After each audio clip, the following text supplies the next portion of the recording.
Hey, salut à toi, bienvenue dans cette vidéo. Dans cette vidéo, je vais te résumer mon année 2019.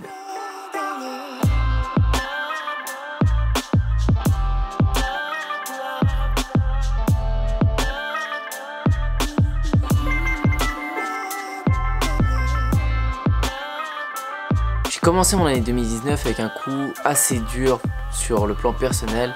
J'en parlerai pas ici, mais ça n'a pas été facile et le meilleur moyen que j'ai trouvé pour passer un peu cette phase, c'est de me mettre dans les conférences. Les conférences, c'est toujours quelque chose que j'ai vraiment eu envie de faire, mais ça fait un peu peur. Mais je devais vraiment me changer les idées et je me suis dit, tiens, faut que je fasse ça à fond, ça va me prendre mon énergie et je vais y aller à 300%, je vais vibrer, je vais kiffer faire ça. Et c'est ce que j'ai fait. Et je me suis mis une énorme mission parce que j'avais jamais fait de conférence de toute ma vie. Et on était le 2 ou 3 janvier 2019, donc vraiment au tout début de l'année. Et je me suis dit, tiens, pour le 25 janvier, il faut que je fasse cette conférence. Donc c'était dans 20 jours, c'était 20 jours à peu près. J'avais rien réservé, aucune salle, j'avais fait aucune promo ni rien. Et en 20 jours, je voulais au moins remplir une salle de 30 à 50 personnes, quoi, qui est un petit peu de monde. Et donc 20 jours après, on était à Bordeaux. J'avais Sacha, mon pote d'enfance, qui intervenait aussi dans cette conférence. Je parlais 4 heures en tout. Et Sacha prenait aussi 30 minutes, donc je parlais 3h30 en tout. Il y avait le caméraman qui était là pour immortaliser l'instant et puis transmettre tout ça dans les programmes de formation. J'allais apporter réellement du concret. Donc je voulais que ce soit rediffusé après. Il y a Paul et des potes qui sont venus pour la mise en place. Donc j'étais vraiment entre copains pour mettre tout ça en place, organiser la salle, etc. Il faut savoir que c'était une salle de coworking à la base. Et donc il y avait beaucoup de chaises. Donc on pouvait mettre jusqu'à 50-60 chaises devant un grand rétroprojecteur.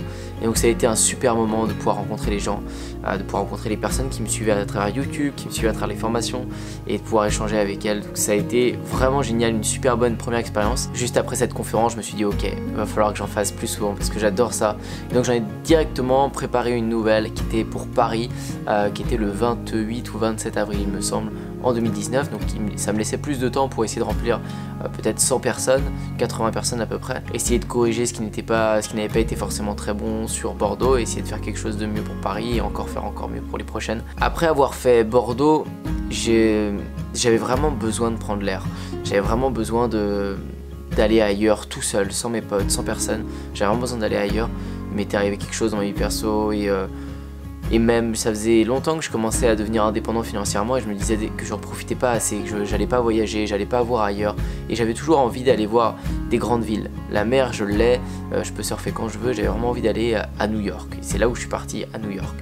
Et ça a été une superbe expérience. Je suis parti voir la personne que je respecte le plus dans l'entrepreneuriat qui est Gary Vaynerchuk, que je suis allé voir à Dallas dans une conférence. Gary V!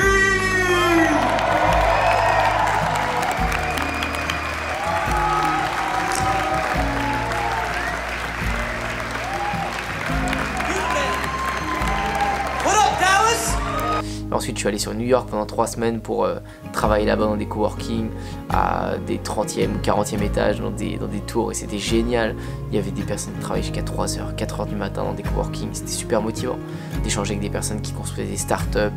Enfin, j'ai passé une superbe expérience là-bas, je ne regrette pas du tout. Je suis revenu mi-avril pour donner ma conférence qui était à Paris, que j'avais organisée. J'étais super content, il y avait encore plus de monde qu'à Bordeaux, c'était sur une petite scène à Paris, etc. Donc c'était génial, les gens ont été super là-bas, enfin on a vraiment bien échangé, j'ai passé un bon moment, je pense que les gens aussi.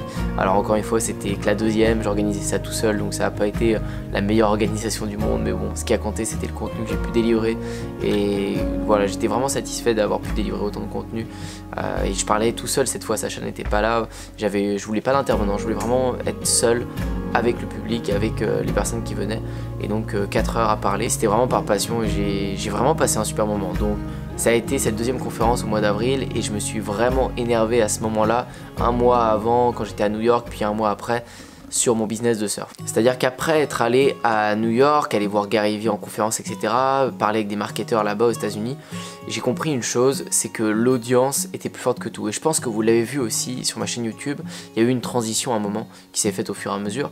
Mais je parlais beaucoup de dropshipping, j'en parle toujours, mais je parlais beaucoup de dropshipping comme j'ai commencé au début en faisant de la pub, etc. Et de plus en plus, je parle de faire des pubs très bien, mais aussi de faire une audience, de créer une audience. Je suis vraiment revenu des États-Unis en me disant, waouh, les Américains, ils ont compris quelque chose qu'on n'a pas compris en France et qu'il fallait vraiment créer une communauté, que ça avait tellement plus de valeur que n'importe quelle pub parce que ça restait dans le temps, que ça faisait au final des ventes gratuites une fois que vous avez des vues de vidéos, etc. Enfin, tout ce que je parle régulièrement.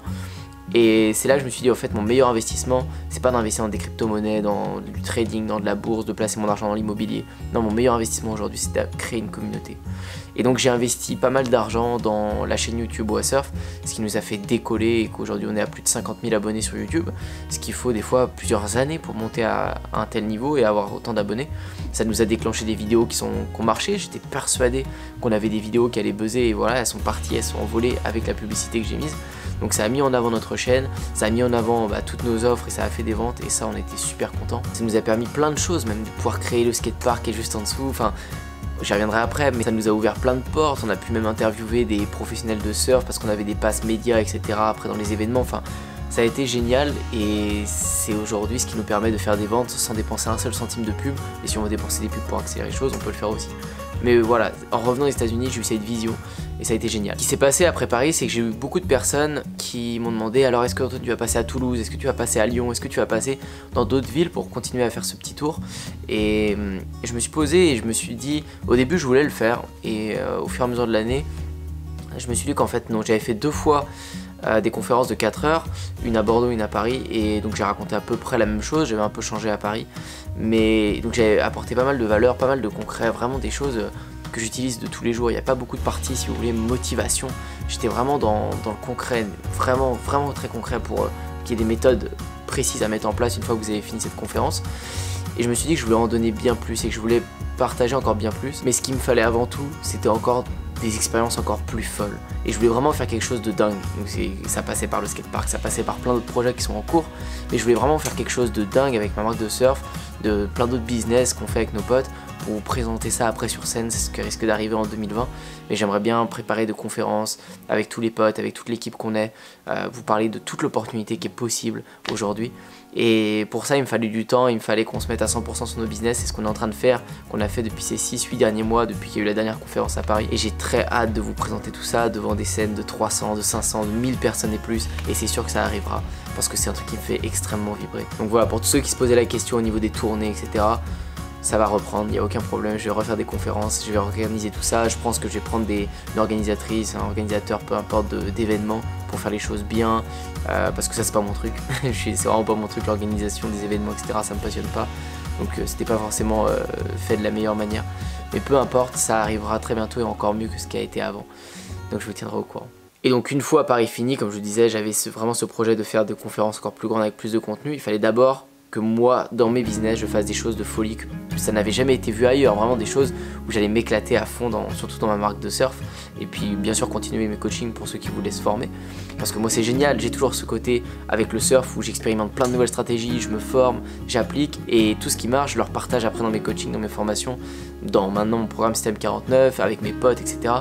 Et ça c'est génial, ça me permet d'avoir ces deux côtés, et moi je prends un réel plaisir dans les deux domaines. Donc à ce moment là je me suis dit, on arrivait au mois de mai-juin et j'ai dit à Sacha, on s'est concerté tous, on s'est dit allez on part tous entre potes et on va à Bali pour faire des vidéos de surf, faire du contenu, kiffer, aller bosser au show, passer l'été loin de où on était parce que chez nous il y a plein de monde l'été, il n'y a pas de vagues, on peut pas surfer.